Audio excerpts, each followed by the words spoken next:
সেবা করা কোনো দয়া নয়, এ এক উপলব্ধি।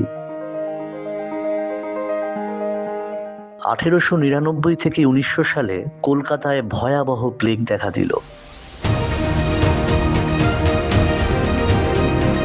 যেখানে প্লেগ মানে মৃত্যু। প্লেগের ভয়ে যখন হাজার হাজার মানুষ শহর ছেড়ে পালিয়ে যাচ্ছিল, ঠিক সেই সময় পাহাড়ের স্বাস্থ্য নিবাসে বিশ্রামে থাকা স্বামী বিবেকানন্দ নিচে নেমে এলেন নিজের জন্মভূমিকে রক্ষা করতে।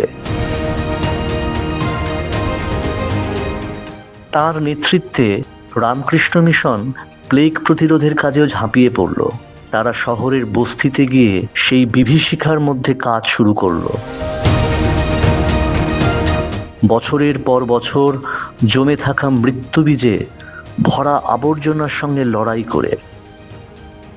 জনগণকে অবহেলা কোনো ছোট ভুল নয়, এ এক জাতীয় অপরাধ। যেই মুহূর্তে আমি একজন দরিদ্র মানুষকে অবহেলা করি, ঠিক সেই মুহূর্তে আমি এক চরম পাপীকে নিজের ভেতরে আশ্রয় দিচ্ছি এবং প্রশ্রয় দিচ্ছি।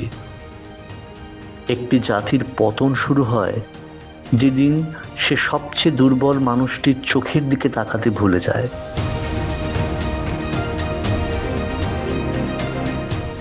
তাই উনি আমাদের বলেছিলেন, জনগণকে অবহেলা করলে অবশেষে ধ্বংস হয় নিজেরই ভবিষ্যৎ।